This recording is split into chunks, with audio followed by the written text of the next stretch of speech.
Hey everyone, John Greenwald here, founder of theblackvault.com.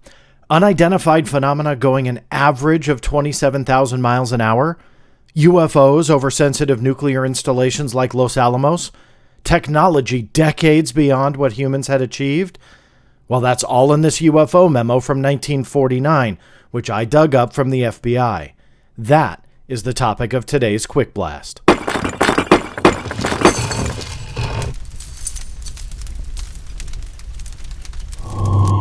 Hard to believe that everything that I just mentioned is all within a 3-page 1949 dated document that I obtained directly from the FBI. And you guys can too if you want to verify what I'm about to tell you. Yes, all of those details were in this document. Now, I really recommend to read the whole thing so you can see exactly what it goes into. But what I'm going to do is pull it up for you guys and go over a couple of key points. Some of those key facts that were revealed by the declassification of this memo. It's not very widely known, but has been around itself for quite a few decades. But again, you just needed to know where to look. Let's pull it up. As you can see here, this is a 1949 document like I mentioned. Up here tells you, just to kind of go over what a memo looks like, not that this is anything complicated or convoluted, but deciphering some of these acronyms. This was written on January 31st, 1949 to the director of the FBI. If you didn't guess it, it was J. Edgar Hoover, who was the director in 49. Pretty much a safe bet since he ran the FBI for so many decades, but it was written to Hoover himself. This acronym here is SAC, or Special Agent in Charge. San Antonio would be the field office from which this memorandum was written. The subject here, protection of vital installations. This is key. I've actually got an open case for this number, and I've found a couple other identifiers as well for the FBI file with that identifying number. What that means is a lot of files, whether it be on like a person, an organization, or in this particular case, a subject, protection of vital installations, they all are categorized by these FBI numbers. Now, that is a full video in itself on how they number these things, because it is incredibly confusing and they have many different formats. But I at least wanted to point that out, that is where this comes from and where you can access it. Like I mentioned, I have an open case for the entire file to see what other gems may be hidden. So more on that in the future whenever that comes in. The memorandum itself, you see here handwritten here, looks like it was probably declassified in 1977, potentially released again if this was correct in 2010. Again, some of these handwritten scribbled notes get a little bit convoluted and is very difficult to decipher on everything. But regardless, this document has been around likely for some time, but you don't really hear it bantered about a lot. I wrote about it in my book, shameless plug, Inside the Black Vault. But again, it's not very prevalent out there, so that's why I thought I would profile it today. Here's how it starts. At recent weekly intelligence conferences of G2, ONI, OSI, and FBI in the 4th Army area, officers of G2, 4th Army, have discussed the matter of unidentified aircraft or unidentified aerial phenomena, otherwise known as flying discs, flying saucers, and balls of fire. This matter is considered top secret by intelligence officers of both the Army and the Air Forces. A couple key points here. Very cool to see unidentified aerial phenomena back in 1949. It is wildly misinterpreted, misunderstood, and misreported, not by everybody, but that is a relatively new term. It is not, and goes back, as you can see, 70 plus years, where they were referring to UFOs as unidentified aerial phenomena. In fact, it's interesting to note, they didn't even say UFO here. They just said unidentified aircraft, unidentified aerial phenomena, and then also known as flying discs or flying saucers and even balls of fire. UFOs is nowhere to be found. So interesting how they denote that. For me, though, the more interesting part is the fact that everything is considered about those topics as top secret by the United States Army and the U.S. Air Force. Why is that key? because we know that the majority of Project Blue Book, at this time it was Project Sign, then Project Grudge, then Project Blue Book in 1952, which lasted all the way until 1969. Well, those files are primarily unclassified, or in most cases maybe for official use only, and with rare exceptions, holding classifications a little bit higher. The reason for that is they would go into some of the technology of the day, and so that particular aspect would make the entire investigation classified. Let's say a radar technology, capability of an aircraft, whatever it may be, that would define the classification. But for the most part, pretty much all unclassified. In fact, it's known that during this time in the 1960s, 1950s, you could actually call the U.S. Air Force if you were part of the media and go in and sit down and actually look at some of the files. I don't know of many instances of that, but I've seen that written in many, many cases where the Air Force was trying to give the aura of transparency about this as they investigated the phenomena, whatever it was. However, this document proves that at least in the beginning days, everything was top secret. The files that we know of truly don't reflect that at this time with the U.S. Air Force. The Army is a little bit different, and I won't go into too much detail about that. But obviously, we're referring to the Air Force's investigation, and it was all top secret. I posed the question, have we seen this top secret material from the late 1940s and likely into the beginning of the 1950s? Has that been out yet? Has that been declassified? Is this a mistake? I pose those questions because I don't know. Keep in mind when I go over documents like this, the Freedom of Information Act was decades out from even being thought of. And so when these documents are written, there's really no thought by the author, whomever is writing them, that their words will be out in the public domain in the future if someone like John Greenwald in 1950 decides to request it. So they write these things with a little bit more, I would say, genuine approach, maybe even arguably a little bit more of an honest approach. And so others may point out that it was only confidential. I make that point to attribute to that as well, that in this time frame, you didn't really have to give something a high classification because it didn't kind of matter. Sure, on the inside, it might a little bit, but you see this pre-Freedom of Information Act, where if the same type of material was written today, I would argue that it would likely have a much higher classification because to get it out, to pry it loose, would take a lot more effort.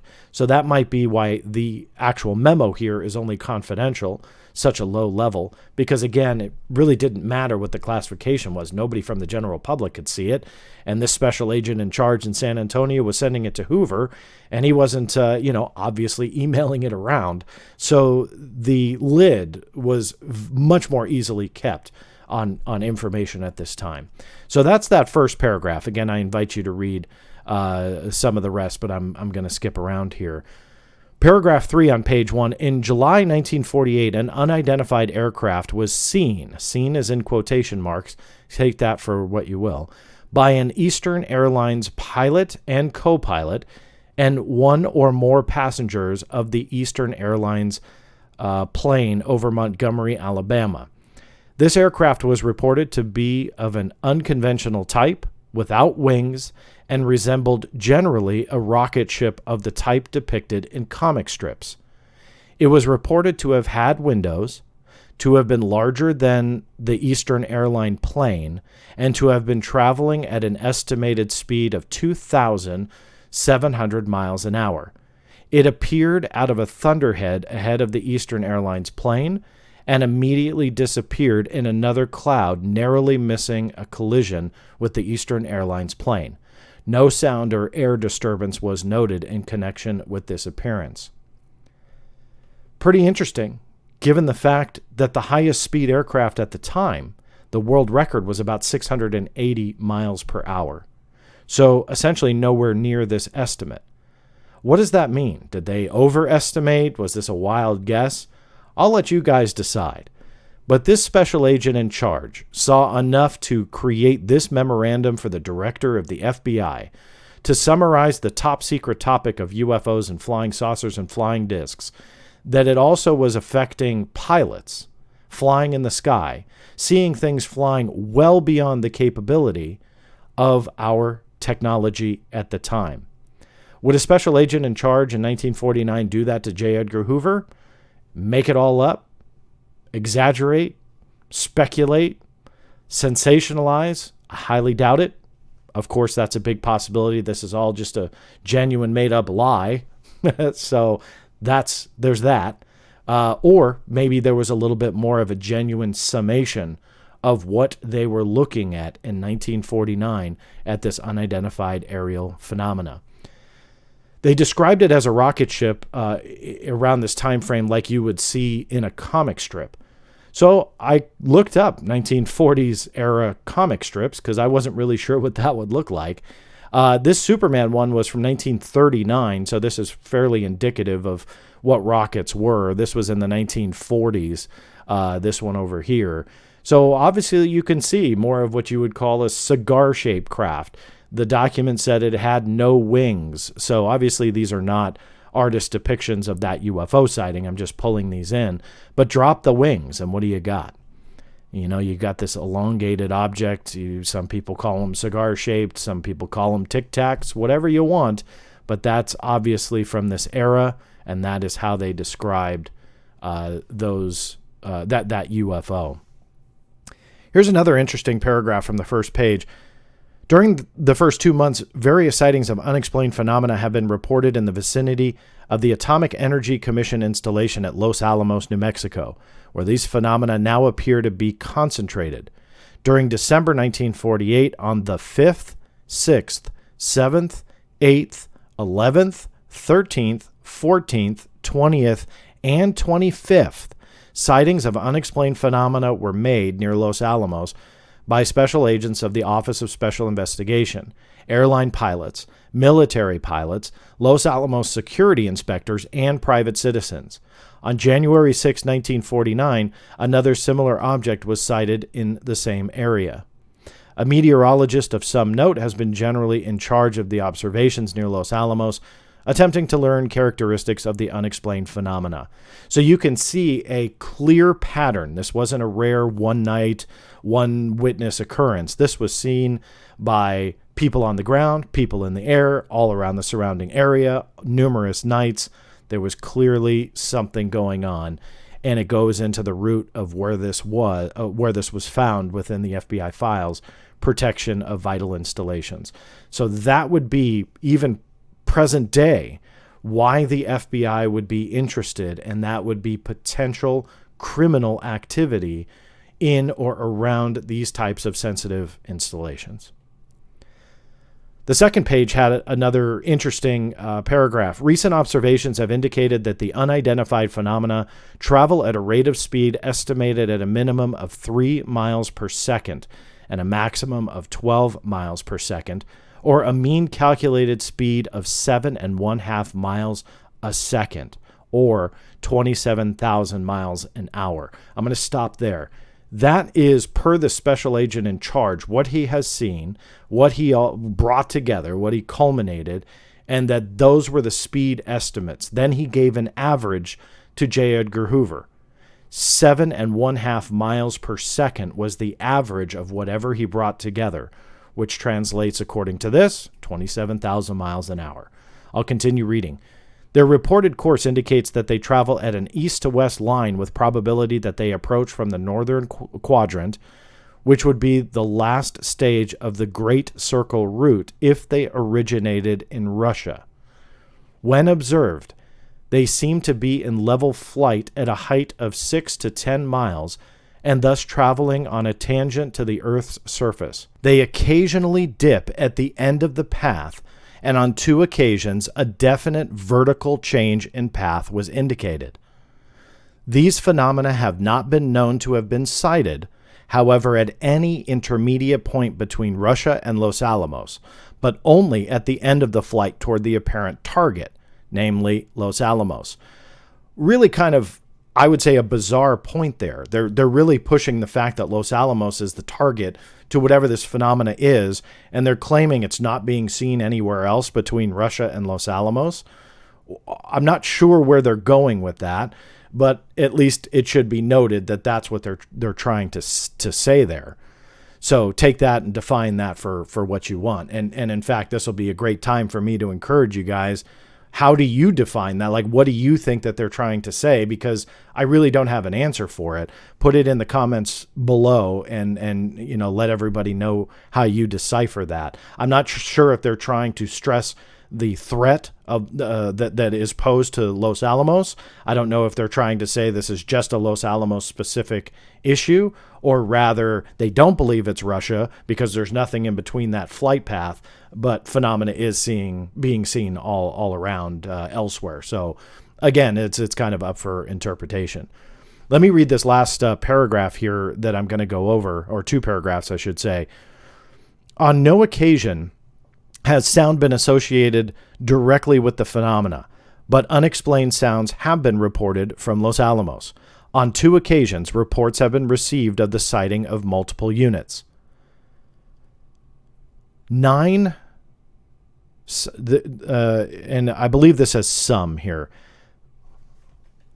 Some 9 scientific reasons are stated to exist, which indicated that the phenomena observed are not due to meteorites. The only conclusions reached thus far are that they are either hitherto unobserved natural phenomena or that they are man-made. No scientific experiments are known to exist in this country which could give rise to such phenomena. Again, apologies, it's very hard to read some of these documents, so I'm squinting myself here as I go over it. But 9 scientific reasons they've stated to rule out, let's say, a meteorite. And skeptics will largely, whenever you have something of, you know, well into hypersonic speed and above, and you're talking about, 20 plus thousand miles an hour, you potentially just go to an astronomical explanation, both literally and figuratively, wherein a meteorite comes in, it's seen. The green fireball phenomena could absolutely be attributed to that, yet you had named and noted astronomers at the time that were also coming out saying, no, there are green fireballs that we know is like a meteorite burning up. And then you have other phenomena that they could not explain. I believe it was Clyde Tombaugh, the scientist or astronomer who discovered Pluto, who was quoted as saying that there were essentially 2 types of phenomena, one that was explainable, but then you had this other one, and he was even a witness to it. So it's a kind of a fascinating aspect to this. So with this document to Hoover, they're saying there's 9 reasons. So I don't think the special agent in charge is making all of this up with those types of details. Because if he was, I don't think he'd be special agent in charge for long. You're not going to write the director of the FBI and make up all of these details to say, hey, heads up, this phenomena is real, but in reality, you're just kind of BSing him. I don't see it. I really don't. One skeptical reaction I've seen to this document since I posted it, and I want to address it here, is the lack of, I would say, investigative details. Like, well, what happened? Where did the 25,000 mile an hour or 2,500 mile per hour estimate come from on the Eastern Airlines flight? Who said what? How many witnesses were there? And you have to keep in mind and put it into perspective. This was a memo from a special agent in charge to the director of the FBI talking about the vulnerability of sensitive installations.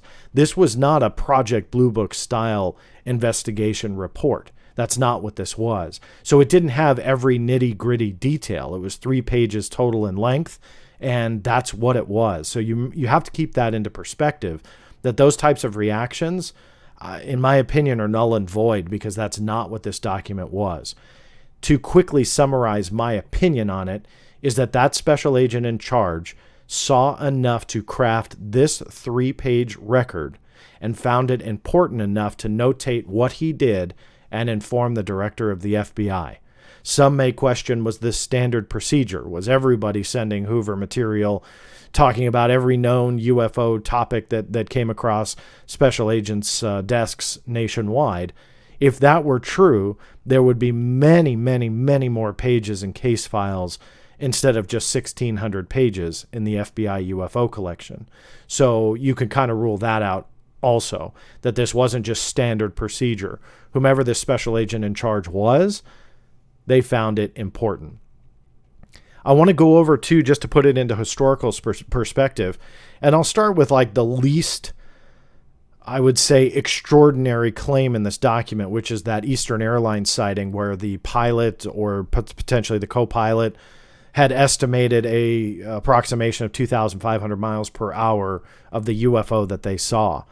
To put that in a historical perspective, and this is always fun for me to do with these types of historical documents, is you may read that and go, wow, that's really interesting, and then move on, but not realize that the technology being described here was well beyond what we know to have existed in 1949 era.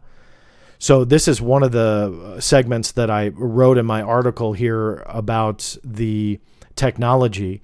And at the time when that Eastern Airlines sighting took place, the top speed record, which was set by an F-86 Saberjet, was 670 miles an hour. So you can see a fraction of what that pilot or co-pilot or that crew was talking about within that Eastern Airlines case.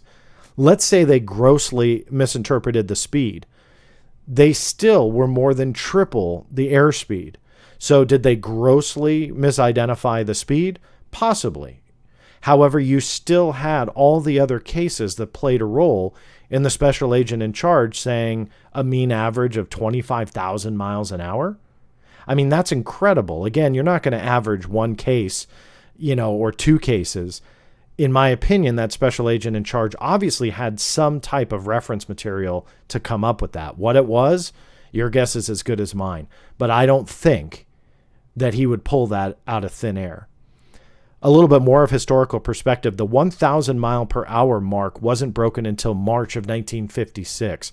That was in a craft known as the Ferry Delta II, piloted by Peter Twiss. I believe that was in the United Kingdom. The 10,000 mile mark was not beat until 2010.